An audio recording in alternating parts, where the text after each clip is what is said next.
ಮೋದಿ ಅವರು ಪ್ರಮಾಣ ವಚನ ಸ್ವೀಕಾರ ಮಾಡೋದಕ್ಕೆ ಕೌಂಟ್ ಡೌನ್ ಸ್ಟಾರ್ಟ್ ಆಗ್ತಾ ಇದ್ರೆ ಮತ್ತೊಂದು ಕಡೆ ಸಂಪುಟ ಕಸರತ್ತು ಕೂಡ ಜೋರಾಗಿ ಸಾಗ್ತಾ ಇದೆ.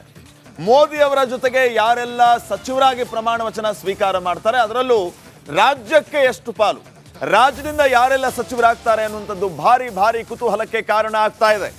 ಅದರಲ್ಲಿ ಮುಂಚೂಣಿಯಲ್ಲಿ ಇರುವಂತಹ ಹೆಸರು ರಾಜ್ಯದ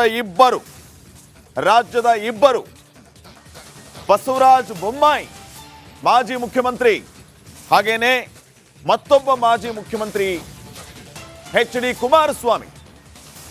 ಇವರಿಗೆ ಈಗಾಗಲೇ ಕಾಲ್ ಹೋಗಿದೆ ಮೋದಿ ಅವರ ಮೀಟಿಂಗ್ಗೆ ಬರಬೇಕು ಅಂತ. ಸಂಭಾವ್ಯ ಸಚಿವರ ಜೊತೆಗೆ ಮೋದಿ ಅವರ ಮೀಟಿಂಗ್ ಅಂತ ಒಂದು ಕಡೆ ಆದರೆ ಇವರಿಬ್ಬರಿಗೂ ಈಗಾಗಲೇ ಫೋನ್ ಕಾಲ್ ಹೋಗಿದೆ ಅಂತಂದ್ರೆ ಬೊಮ್ಮಾಯಿ ಮತ್ತು ಕುಮಾರಸ್ವಾಮಿ ಅವರು ಇವತ್ತು ಕೇಂದ್ರ ಸಚಿವರಾಗಿ ಪ್ರಮಾಣ ವಚನ ಸ್ವೀಕರಿಸ್ತಾರಾ ಅನ್ನುವಂತಹ ಕುತೂಹಲ ಮನೆ ಮಾಡಿದೆ. ಕೇಂದ್ರ ಸಂಪುಟದ ಸಂಭಾವ್ಯ ಸಚಿವರಿಗೆ ಈಗಾಗಲೇ ಬುಲಾ ಹೋಗಿದೆ. ಬೆಳಿಗ್ಗೆ 11:30ಕ್ಕೆ ನರೇಂದ್ರ ಮೋದಿ ಮಹತ್ವದ ಸಭೆಯನ್ನ ನಡೆಸಲಿಕ್ಕಿದ್ದಾರೆ.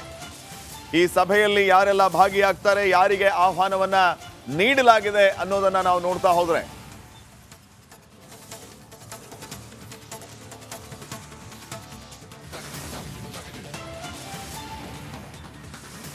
ಬೆಳಿಗ್ಗೆ 11:30ಕ್ಕೆ ನರೇಂದ್ರ ಮೋದಿ ಅವರ ಮಹತ್ವದ ಸಭೆಗೆ ರಾಜನಾಥ್ ಸಿಂಗ್, ಅಮಿತ್ ಶಾ, ನಿತಿನ್ ಗಡ್ಕರಿ, ಕುಮಾರಸ್ವಾಮಿ, ಪಿಯೂಷ್ ಗೋಯಲ್, मनोहर लाल खट्टर, सर्बानंद सोनोवाला, जयंत चौधरी, शिवराज सिंह चौहान, विप्लव कुमार, चिराग पासवान, अनुप्रिया पटेल ಇವರೆಲ್ಲರೂ ಬರಬೇಕು ಅಂತ ಈಗಾಗಲೇ ಆಹ್ವಾನವನ್ನ ನೀಡಲಾಗಿದೆ. ರಾಜ್ಯದಿಂದ ಯಾರೆಲ್ಲ ಸಂಭಾವ್ಯರಿದ್ದಾರೆ, ರಾಜ್ಯದಿಂದ ಯಾರಿಗೆ ಕೇಂದ್ರ ಮಂತ್ರಿ ಸ್ಥಾನ ಒಲಿಯಬಹುದು ಅನ್ನೋ ಗ್ರಾಫಿಕ್ಸ್ ಅನ್ನ ತಾವು ಸ್ಕ್ರೀನ್ ಮೇಲೆ ಗಮನಿಸ್ತಾ ಇದ್ದೀರಿ. ರಾಜ್ಯದಿಂದ ಆಕಾಂಕ್ಷಿ ನಡಿ ಈಗ ಶುರು ಮಾಡೋಣ.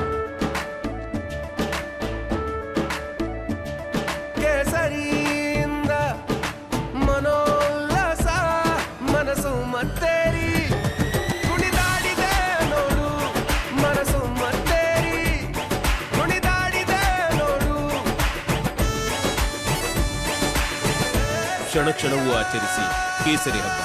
ವಿಮಲ್ ಬಾಯಲ್ಲಿ ಹೇಳಿ ಕೇಸರಿ. ಯಾರಿದ್ದಾರೆ, ಯಾರು ರೇಸಲ್ಲಿದ್ದಾರೆ, ಸಂಭಾವ್ಯರು ಯಾರು ನೋಡಿ. ಪ್ರಮುಖವಾಗಿ ಎಚ್.ಡಿ. ಕುಮಾರಸ್ವಾಮಿ ಅವರು, ಬಸವರಾಜ ಬೊಮ್ಮಾಯಿ ಅವರು, ಜಗದೀಶ್ ಶೆಟ್ಟರ್ ಅವರು, 3 ಮಾಜಿ ಮುಖ್ಯಮಂತ್ರಿಗಳು. ಇದರ ಜೊತೆಗೆ ಡಾಕ್ಟರ್ ಕೆ ಸುಧಾಕರ್, ರಾಘವೇಂದ್ರ, ಮಾಜಿ ಮುಖ್ಯಮಂತ್ರಿಗಳಾದಂತಹ ಕುಮಾರಸ್ವಾಮಿ ಮತ್ತು ಬಸವರಾಜ ಬೊಮ್ಮಾಯಿ ಇವರಿಗೆ ಈಗಾಗಲೇ ಮೀಟಿಂಗ್ಗೆ ಬರುವಂತೆ ಕಾಲ್ ಹೋಗಿದೆ. ಇದರ ಜೊತೆಗೆ ಡಾಕ್ಟರ್ ಮಂಜುನಾಥ್ ಅವರು ಕೂಡ ರೇಸಲ್ಲಿದ್ದಾರೆ. ಅವರಿಗೂ ಕೂಡ ಮಂತ್ರಿ ಸ್ಥಾನ ಒಲಿಯಬಹುದಾ ಅನ್ನುವಂತಹ ಪ್ರಶ್ನೆ ಇದೆ. ಹಾಗೇನೆ ಡಾಕ್ಟರ್ ಕೆ ಸುಧಾಕರ್ ಮತ್ತು BY ರಾಘವೇಂದ್ರ ಇವರು ಕೂಡ ಆಕಾಂಕ್ಷಿ. ಸೊ ಯಾರಿಗೆಲ್ಲ ಪಟ್ಟ ಸಿಗಬಹುದು, ಕೇಂದ್ರ ಮಂತ್ರಿ ಪಟ್ಟ?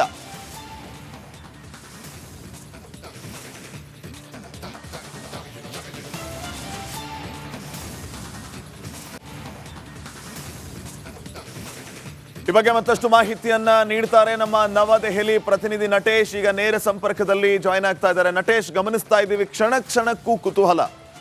ಮೋದಿ ಅವರು ಮತ್ತೆ ಪ್ರಧಾನಿಯಾಗಿ ಪ್ರಮಾಣ ವಚನ ಸ್ವೀಕಾರ ಮಾಡೋದಕ್ಕೆ ಇಡೀ ದೇಶ ಯಾವ ರೀತಿ ಕಾತರದಿಂದ ಕಾಯ್ತಾ ಇದೆಯೋ, ನಮ್ಮ ರಾಜ್ಯದಲ್ಲಿ ಮತ್ತೊಂದು ಕಾತರ ಏನಂತಂದ್ರೆ ಯಾರು ಕೇಂದ್ರ ಮಂತ್ರಿಯಾಗಿ ಪ್ರಮಾಣ ವಚನ ಸ್ವೀಕರಿಸ್ತಾರೆ ಅನ್ನೋಂಥ ಕ್ಯೂರಿಯಾಸಿಟಿ. ಸೊ ಈ ವಿಚಾರಕ್ಕೆ ಸಂಬಂಧಪಟ್ಟಂಗೆ ಏನೆಲ್ಲ ಅಪ್ಡೇಟ್ಸ್ ಲಭ್ಯ ಆಗ್ತಾ ಇದೆ, ಏನ್ ಮಾಹಿತಿ ಕೊಡ್ತೀರಿ? ಶ್ರೀಪಾದ್, ಖಂಡಿತ ಏನು ಪ್ರಧಾನಿ ನರೇಂದ್ರ ಮೋದಿಯವರು 3ನೇ ಬಾರಿ ಸತತವಾಗಿ ಹ್ಯಾಟ್ರಿಕ್ ವಿಜಯವನ್ನು ಸಾಧಿಸಿ ಈ ಬಾರಿ 3ನೇ ಬಾರಿ ಪದಗ್ರಹಣವನ್ನು ಇಂದು ಸಂಜೆ 7:15ಕ್ಕೆ ಸ್ವೀಕರಿಸಲಿದ್ದಾರೆ. ಈ ಹಿನ್ನೆಲೆಯಲ್ಲಿ ಸಾಕಷ್ಟು ವಿಚಾರಗಳು ಕೂಡ ಚರ್ಚೆ ಆಗ್ತಾ ಇರ್ತಕ್ಕಂಥದ್ದು ಕ್ಯಾಬಿನೆಟ್ ವಿಚಾರಕ್ಕೆ.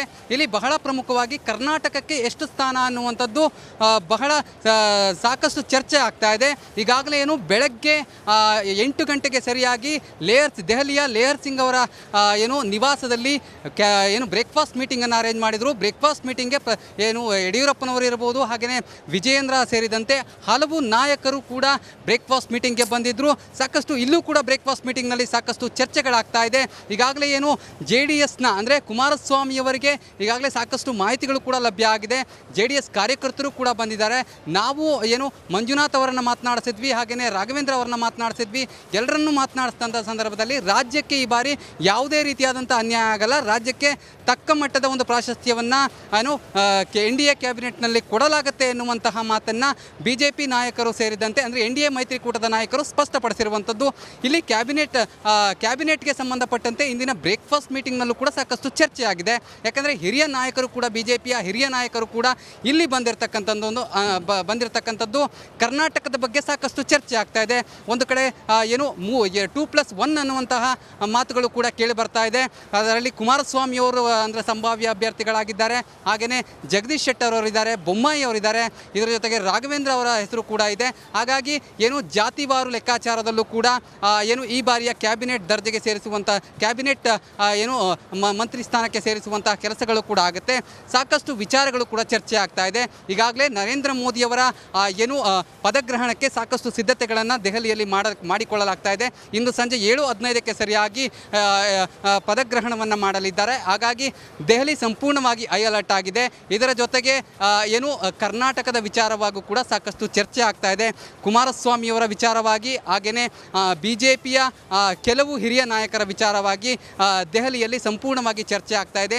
ಸಂಜೆ ಕ್ಯಾಬಿನೆಟ್ ಇರೋದರಿಂದ ಮಧ್ಯಾಹ್ನದ ಒಳಗಾಗಿ ಯಾರು ಈ ಬಾರಿಯ ಕ್ಯಾಬಿನೆಟ್ನಲ್ಲಿ ಸ್ಥಾನವನ್ನು ಪಡ್ಕೊಳ್ತಾರೆ, ಅಗ್ರಸ್ಥಾನವನ್ನು ಪಡ್ಕೊಳ್ತಾರೆ, ಯಾರಿಗೆ ಎಷ್ಟು ಲಾಭ ಆಗುತ್ತೆ, ಯಾವ ರಾಜ್ಯಕ್ಕೆ ಎಷ್ಟು ಲಾಭ ಆಗುತ್ತೆ, ಯಾವ ರಾಜ್ಯಕ್ಕೆ ಎಷ್ಟು ಪ್ರಾಶಸ್ತ್ಯ ಕೊಡ್ತಾರೆ, ಕರ್ನಾಟಕದಲ್ಲಿ ಯಾರಾಗ್ತಾರೆ ಎನ್ನುವಂತಹ ಎಲ್ಲ ಪ್ರಶ್ನೆಗಳಿಗೂ ಇಂದು ಮಧ್ಯಾಹ್ನದ ಹೊತ್ತಿಗೆ ಉತ್ತರ ಸಿಗಲಿದೆ. ಶ್ರೀಪಾದ್. ಓಕೆ, ಥ್ಯಾಂಕ್ ಯು ಮಾಹಿತಿಗಾಗಿ ನಟೇಶ್.